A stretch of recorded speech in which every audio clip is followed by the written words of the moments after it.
الحمد لله رب العالمين والصلاة والسلام على سيد المرسلين سيد الأولين والآخرين سيدنا ونبينا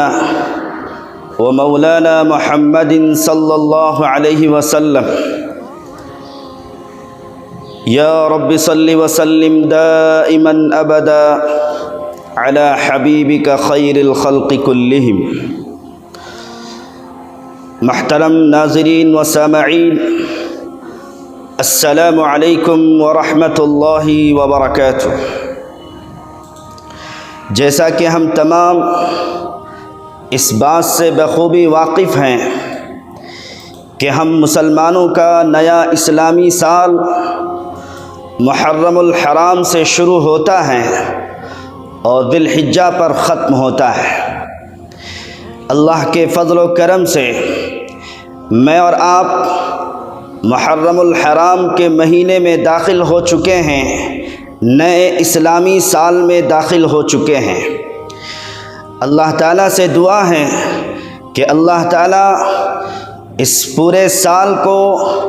ہم تمام امت مسلمہ کے حق میں خیر و برکت والا، امن و سلامتی والا بنائے اور ہم تمام کو ایمان و اعمال پر قائم و دائم رکھے۔ محترم حضرات، اللہ تبارک و تعالیٰ نے اپنے کلام مجید میں بات ارشاد فرمائی، اعوذ باللہ من الشیطان الرجیم، بسم اللہ الرحمن الرحیم، ان عدۃ الشہور عند اللہ 12 شہرا فی کتاب اللہ یوم خلق السماوات والارض منها 4 حرم ذلك الدین القیم۔ یقیناً مہینوں کی تعداد، مہینوں کی گنتی قرآن پاک کی روشنی میں اللہ رب العزت کے نزدیک 12 ہے، اور یہ تعداد، یہ گنتی، یہ تقسیم اسی روز سے ہے جس دن سے آسمان و زمین پیدا کیے گئے ہیں، اور انہی 12 مہینوں میں 4 مہینے ایسے ہیں جو حرمت والے ہیں، اور یہی درست دین ہے۔ اس آیت کریمہ میں اللہ تبارک و تعالیٰ نے جن 4 مہینوں کو حرمت والا، عزت والا، احترام والا فرمایا ہے، ان 4 مہینوں سے مراد مفسرین کرام کی ایک بڑی جماعت نے یہ 4 مہینے مراد لیے ہیں، ذی قعدہ، ذی الحج، محرم الحرام اور رجب کا مہینہ ہے۔ دور جاہلیت میں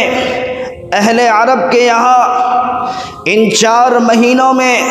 کسی طرح کی کوئی لڑائی، کسی طرح کی کوئی جنگ، کسی طرح کا کوئی خون خرابہ حرام تھا۔ وہ ان 4 مہینوں میں ہر طرح کے جھگڑے سے، ہر طرح کی لڑائی سے، ہر طرح کے خون خرابے سے اپنے آپ کو دور رکھتے تھے۔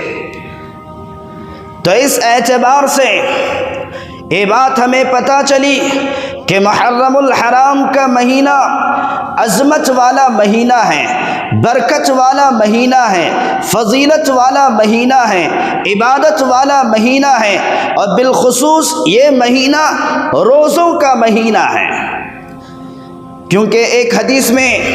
اللہ کے نبی علیہ السلام نے بات ارشاد فرمائی، افضل الصیام بعد صیام شہر رمضان شہر اللہ المحرم۔ رمضان المبارک کے مہینے کے روزوں کے بعد جو نفلی روزے اللہ تعالیٰ کے نزدیک بڑے اجر و ثواب والے، بڑی فضیلت اور عظمت والے ہیں، وہ اللہ کے مہینے محرم الحرام کے روزے ہیں۔ اس حدیث پاک میں عمومی طور پر پورے محرم الحرام کے نفلی روزوں کو مستحب قرار دیا، اجر و ثواب والا قرار دیا، اور اسی طرح سے خصوصی طور پر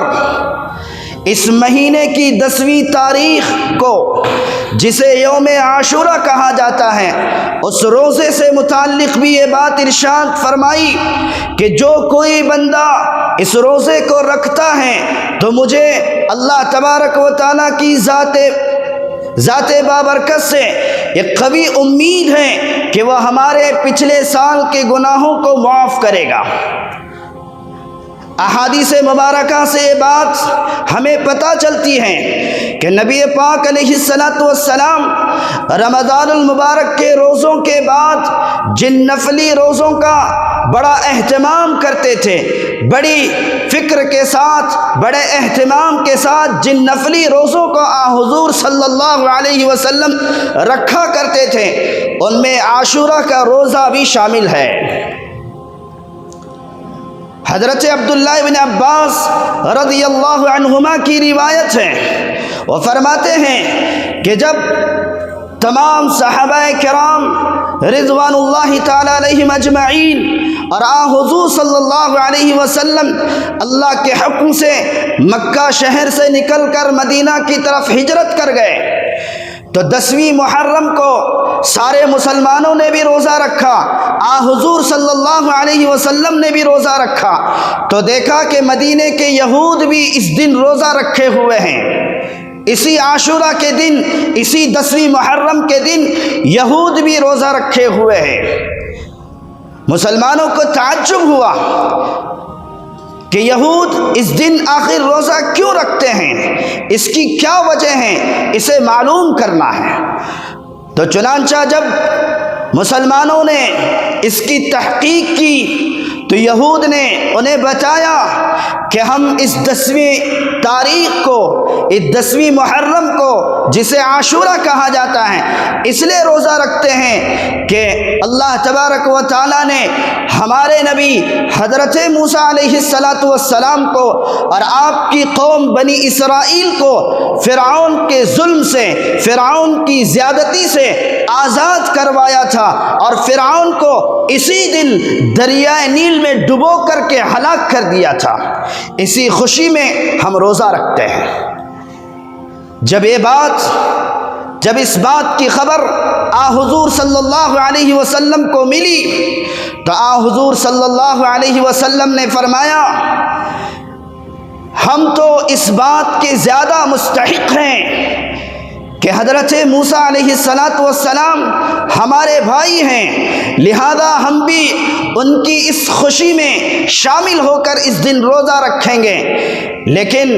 اللہ کے نبی علیہ السلام نے یہودیوں کی مخالفت، کہیں اس میں یہودیوں کی موافقت نہ ہو جائے، تو ان کی مخالفت کے لیے آپ علیہ السلام نے یہ چاہت اور یہ تمنا ظاہر کی کہ آئندہ سال جب 10ویں محرم کا موقع ہوگا تو ہم یہودیوں کی مخالفت میں ایک اور روزہ اس میں شامل کریں گے، یعنی 9ویں محرم الحرام کا بھی انشاءاللہ اگر اللہ چاہے تو میں اس کے ساتھ 10ویں محرم کو بھی شامل کر لوں گا۔ تو اس طرح سے 9ویں محرم الحرام کا روزہ بھی میں رکھوں گا اور 10ویں محرم الحرام کا بھی میں روزہ رکھوں گا۔ لیکن حضور صلی اللہ علیہ وسلم سے زندگی نے وفا نہیں کی، آپ اس دنیا سے وفات فرمائے گئے۔ بہرحال اسی حدیث کو سامنے رکھتے ہوئے علماء کرام نے یہ بات لکھی ہے کہ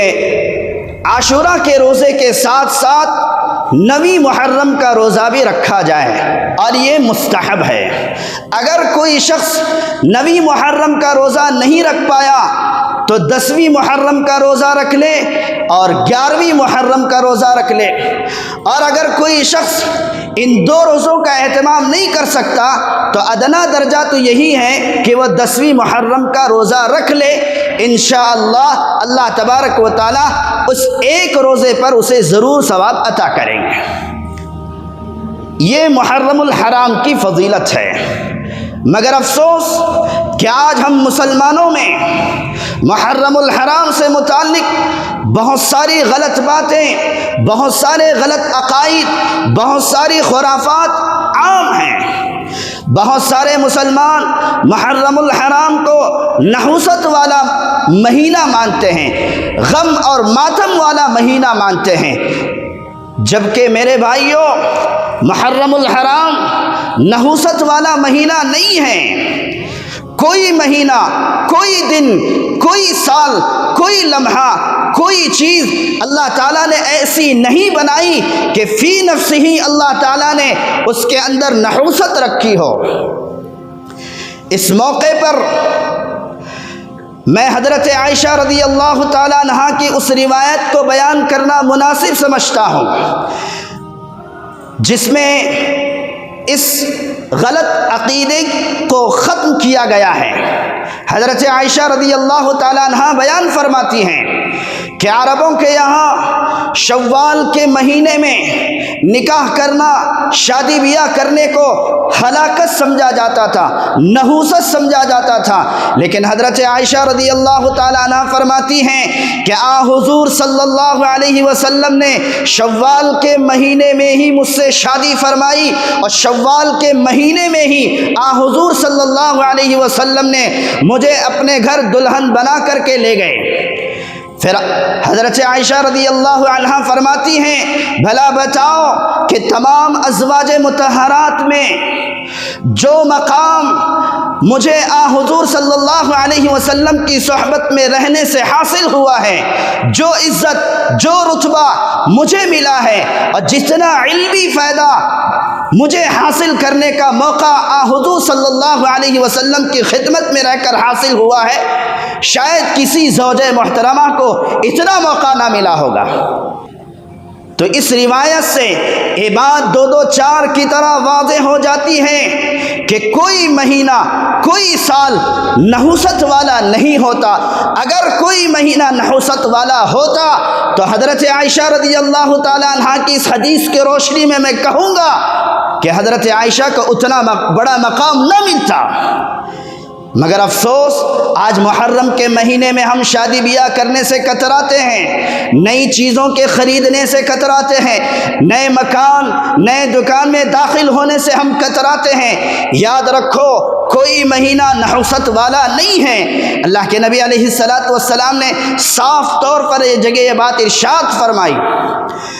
لا عدوى ولا طیرۃ ولا حامۃ ولا سفر،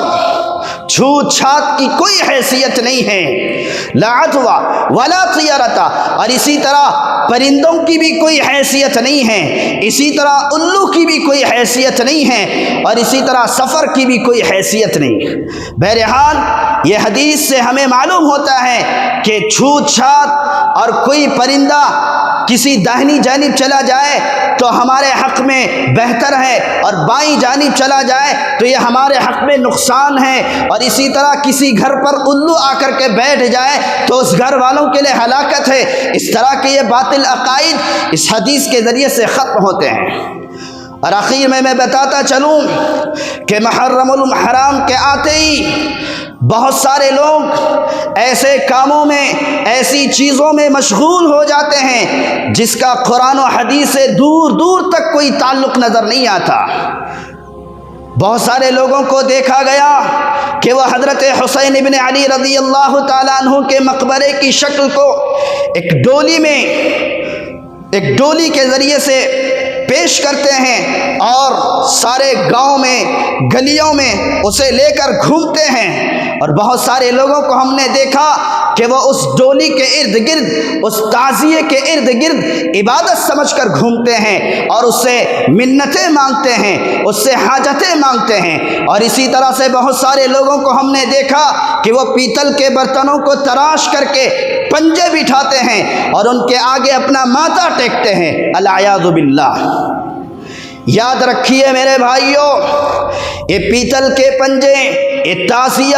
اور یہ علم، یہ ہمارے حق میں کوئی نفع نقصان کے مالک نہیں ہیں، اور شریعت سے اس کا کوئی تعلق نہیں ہے، شریعت سے اس کا کوئی تعلق نہیں ہے۔ نفع نقصان کے مالک اللہ ہیں۔ اور یاد رکھیے یہ بے بنیاد، یہ بے بنیاد پنجے اور یہ بے بنیاد چیزیں ہماری مستقبل کا فیصلہ نہیں کر سکتے۔ اگر ہمیں اپنی کوئی ضرورت رکھنا ہے، اگر ہمیں اپنی کوئی جائز ضرورت کسی سے مانگنا ہے، وہ اللہ کی ذات ہے، اسی سے مانگا جائے، یہ ماتھا اسی کے آگے ٹیکا جائے، یہ پیشانی اسی کے آگے جھکائی جائے۔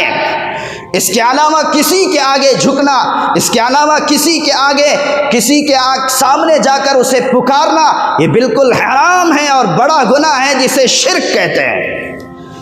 قرآن پاک کی آیت سے یہ بات واضح ہوتی ہے۔ اعوذ باللہ من الشیطان الرجیم وقال ربکم ادعونی استجب لکم۔ کہا تمہارے رب نے جب کبھی تمہیں کوئی ضرورت کے موقع پر، حاجت کے موقع پر، مصیبت کے موقع پر، پریشانی کے موقع پر پکارنے کی ضرورت پڑے تو مجھے پکارو، استجب لکم، میں تمہاری پکار کو سنوں گا۔ اللہ کہہ رہے ہیں اگر کوئی ضرورت آ پڑے، اگر کوئی مصیبت آ پڑے تو ضرورت اللہ کے در سے پوری ہوتی ہے، مصیبت اللہ کے در سے پوری ہوتی ہے، ہماری ساری مشکلیں اللہ تعالیٰ کے حکم سے دور ہوتی ہیں۔ اسی لیے میرے بھائیوں، ان تمام غلط خرافات سے توبہ کیجئے اور اللہ تبارک و تعالیٰ کی طرف متوجہ ہو جائیے، اور اس محرم الحرام کو روزوں کا مہینہ بنائیے، عبادت کا مہینہ بنائیے، ذکر کا مہینہ بنائیے، تلاوت کا مہینہ بنائیے، اور ہر خرافات سے سچی پکی توبہ کیجئے۔ اللہ تعالیٰ سے دعا ہے اللہ تعالیٰ ہم تمام کو اس ماہ کی صحیح قدردانی نصیب فرمائے۔ وآخر دعوانا ان الحمد للہ رب العالمین۔